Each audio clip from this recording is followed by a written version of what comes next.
Hey guys! No, that sucked.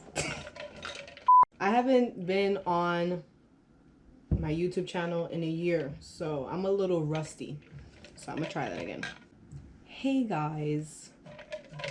No. Hey guys. It's powering. I know what I'm talking about. Hey, you. Yes, okay. Hey, you. Never mind. Never mind. That sucks. This is harder than it looks. Hey guys, welcome to my channel, Coffee with Des. I'm Des. This is the coffee. My look is inspired by Dunkin' Donuts today. But anyways, grab your coffee because we're gonna have a chat about something you guys requested. You guys wanted me to do a video on sleep paralysis. So let's do it. I suck at this, Matthew. But anyways, first of all, I just want to start by saying that sleep paralysis is something that is very serious and it happens to a lot of people, but you don't even know what to call it or what it is. And then when you talk to someone else and they're like, oh, that's happened to me too, you don't feel crazy, right? So I started experiencing sleep paralysis since I was a little girl. I would have these weird, really scary dreams, and then all of a sudden I was aware that I was dreaming and I felt like I was awake, but I couldn't get up physically. So I felt literally paralyzed and I felt like I can't get out of the dream, and it would actually take so much strength for me to wake up. Like I would literally be there and I'm like, ugh. It felt like I had to move a building by myself just to get up and to snap out of the dream. And oftentimes what would happen is if I get myself to wake up, I would be scared to go back to sleep because I knew that it was just going to happen right away again. I was going to fall into another sleep paralysis dream, or nightmare, I should say. And so, yeah.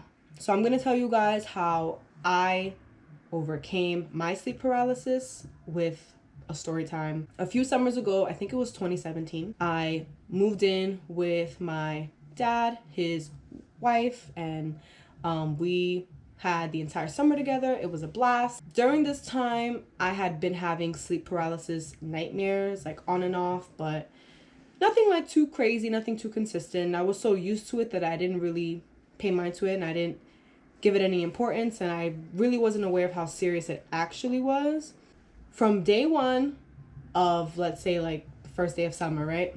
Literally up until the last day, that I was there, which was late August, I was having a sleep paralysis nightmare every single day. And it was getting to the point where it was every day, and it was not allowing me to go to bed because I wouldn't want to go back to sleep because I knew that another dream would happen. So I was terrified. I was scared. I didn't know how to handle it. I really didn't want to bring it up to anyone. So one day I just get the confidence and I'm like, let me talk to, his wife about it, Janine, because she has experienced some forms of sleep paralysis, and she's really educated in terms of the demonic realm and different spirits and how we can attack them, all that good stuff. I go to the kitchen and I'm like, listen, I've been dealing with these nightmares, sleep paralysis. It's been happening every single day, every single time I close my eyes, and I don't know what to do. And she's like, okay, here's what we're gonna do.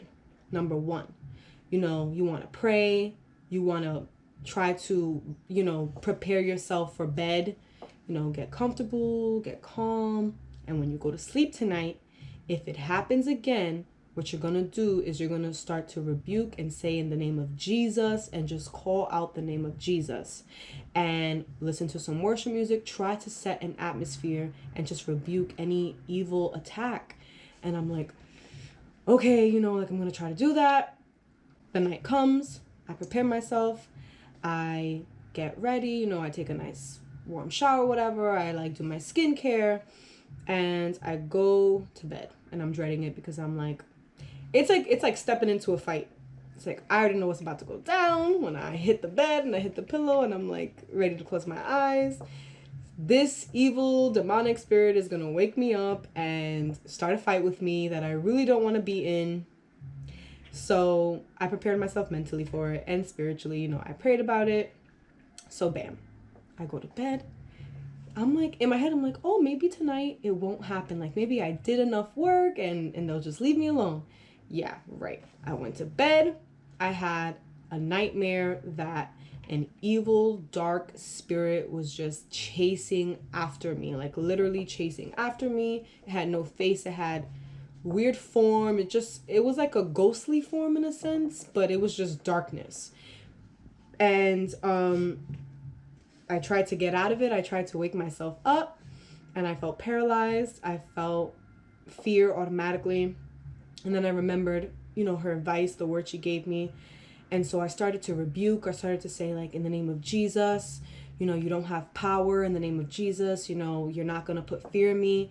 I'm not going to be dealing with this sleep paralysis every day for the rest of my life. Like, this is not going to work. And I got up and I felt so, all of a sudden, it's like I had this power, right, that came from left field. It just hit me like a ton of bricks.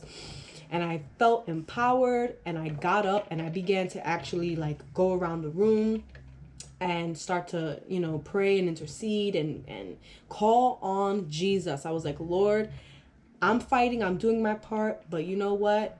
This has to stop, this has to end, and I'm canceling it now, today. It's going to be the last time. And that was the last time that I've ever had to deal with sleep paralysis. I was able to get a good night's rest. I had my worship music going, and I felt at peace.